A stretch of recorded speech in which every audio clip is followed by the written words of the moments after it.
자, 그리고 이런 상황에서 민주당은요, 국민의힘 소속 지자체장이 비상계엄에 가담했다는 의혹을 연일 또 제기하고 있습니다. 계엄 선포 당일 청사를 폐쇄하고 비상대책회의를 진행했다는 언론 보도가 있었습니다. 오세훈 서울시장, 박영준 부산시장 등 모든 관계자는 특검의 조사를 받아야 한다고 생각합니다. 내란에 대해서는 티끌만한 의혹도 묵과해서는 안 됩니다. 이재명 정권은 온갖 권력과 힘을 동원해서 우리 당 소속 광역단체장과 지방행정을 단합하고 있습니다. 더불어민주당은 허황된 거짓 선동에 엮어보고자 우리 당 소속 광역단체장들에게 수사 좌표를 찍었습니다. 자, 이렇게 민주당이 국민의힘 소속 지자체장 또는 단체장들을 겨냥을 하자 국민의힘은 지방선거용 정치공세다라면서 반발하고 있습니다. 내년 6월에 지방선거가 있죠. 그래서 이런 상황을 보면서 정치권의 시계는 벌써부터 지방선거를 향해서 달려가고 있구나라는 느낌을 지울 수가 없습니다. 자, 이 내란 혐의라는 게 정치적 공세에 맞는 키인가? 라는 생각이 드네요. 내년 지방선거를 위한 또 공세로 활용이 되는 건가? 이게 지금 국민의힘의 지금 주장이잖아요. 맞습니다. 그러니까 민주당이 좀 불리할 때마다 국정에 실정이 발생을 할 때마다 그리고 지금 차기 지방선거에서 탈환해야 될 격전지에 대한 그런 지자체장들을 공격할 이런 요량으로 그냥 뭐만 하면은 내란이라고 하는 것을 만능 치트키처럼 갖다 붙이고 있다라고 저희는 생각을 하는 거거든요. 이 비상계엄 사태 때 얼마나 경황들이 없었습니까? 사전에 인지하고 있었던 사람들조차 극소수라고 평가를 받고 있고 대다수가 이미 구속이 돼서 재판을 받고 있는 상황이거든요. 광역 단체장들이 대통령의 비상계엄 선포라고 하는 초유의 사태에 대해서 비상회의를 소집하는 것은 너무도 당연한 겁니다. 그런데 그런 것들을 가지고 수사를 해봐야 한다라고 주장하는 것은 정말 과도한 정치 공세라고 생각을 하고요.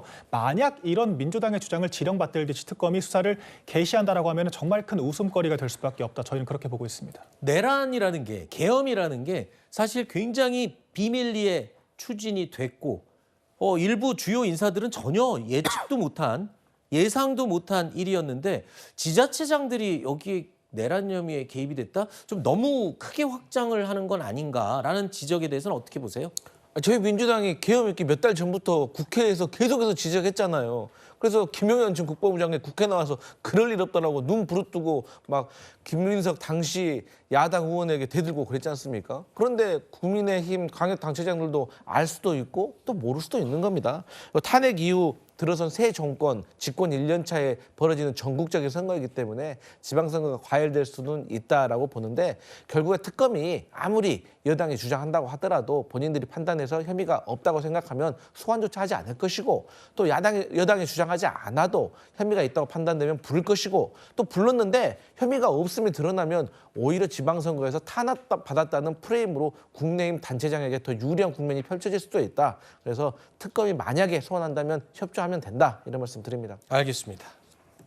제가 조금 전에 정치권은 이미 내년 6월 지방선거를 향해 본격적으로 달리고 있다고 말씀을 드렸죠. 그래서일까요? 국민의힘에서는 이재명 대통령이 지금 돌아다니면서 하고 있는 타운홀 미팅에 대해서도 이거 선거 개입 아니냐라면서 반발을 하고 있습니다. 일단 보시죠. 대통령님, 제가 좀 간단하게 좀 말씀 좀 드리겠습니다. 아니요. 여기는 대통령과 우리 도민들이 대화하는 자리고 제가 물어볼 게 있으면 물어볼게요. 이게 이러면 네.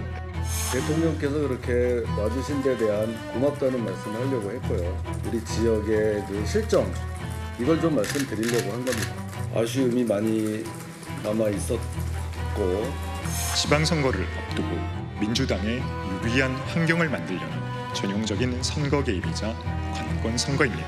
강원도는 우상호 대통령실 정무수석의 출마설이 나오는 지역입니다.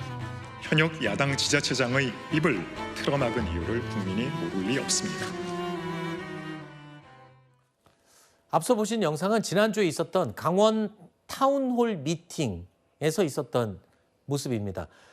강원지사죠. 김진태 강원도지사가 여러 차례 손을 들었습니다. 발언권을 얻으려고요. 하지만 발언권을 얻지 못한 채 보신 것처럼 말 한마디도 꺼내지 못하고 앉아야만 했습니다. 이걸 보고 지금 국민의힘은 야당 소속 지자체장들을 병풍으로 저렇게 쭉 앉혀놓고 정작 관권 선거를 시도한 게 아니냐, 뭐 이렇게 반발을 하고 있는 겁니다.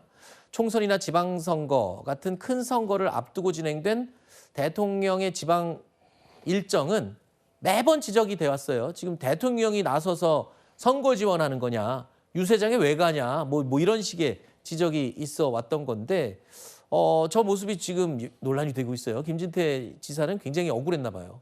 그러니까 지난 총선에 임박했을 때도 저희가 연말마다 그 대통령실은 업무 보고를 받습니다. 그 업무 보고 형태를 대국민 보고 형태로 저희가 좀 개량을 해서 민생 토론회라고 하는 것을 했거든요. 그때도 민주당이 총선을 앞두고 관권 선거를 하고 있다라고 강력하게 항의를 하면서 심지어는 고발 조치까지 했습니다. 그런데 당시 저희는 강기정 시장이 먼저 요청을 해서 광주까지 내려가서 민생 토론을 열었었거든요. 그리고 강기정 시장에게 정말 폭넓은 발언 기회를 보장을 했고요. 소통하는 시간을 가졌습니다. 당연히 그래야 하는 것이 행정부가 혼자 일하는 것이 아니지 않습니까? 지자체장과 협력을 해야만 지방의 문제를 해결할 수 있는 것이기 때문에 그런 존중의 의사표시는 선거를 차치하더라도 당연히 전제가 되어야 하는 겁니다. 그런데 저희 민생 토론회를 벤치마킹한 듯한 이런 행사를 지금 잇따라 열면서 외려 이런 야당의 지자장들을 무시하고 발언권조차 보장하지 않는 이런 모습들은 외려 역풍, 부작용만 맞게 될 것이라고 저희는 생각을 합니다. 사실 김진태 지사가 평소에 발언이 좀 수위가 센 건 맞아요. 그리고 굉장히 공격적인 발언을 한 것도 많이들 알고 있습니다. 그래서 저렇게 못하게 하는 건가요? 저는 그렇게 생각하지 않고 우리 박민영 대변인께서 말씀하셨던 것처럼 윤석열 전 대통령 재임 시절에 광주시장에 요청을 했다고 하잖아요. 네. 그래서 이루어졌다고 하잖아요. 네. 그러니까 광주시장 말 들을 수 있는 거죠. 근데 이번에 강원도지사가 이재명 대통령에게 요청한 게 아니에요. 대통령실에서 이 강원도민의 마음을 듣기 위해서 내려간 거예요. 물론 시간이 넉넉했으면 들었겠죠. 네. 근데 하지만 워낙에 어떤 많은 국민들의 목소리를 들으려고 하다 보니까 혹여 정치적인 발언이 있었을까 했던 마음이 있었을지 모르겠지만 어쨌든 표면적으로는 국민의 목소리를 더 듣기 위한 말이었다. 김진태 강원도지사는 언제든지 충분히 이재명 대통령과 소통할 수 있다는 것을 알려드립니다. 알겠습니다.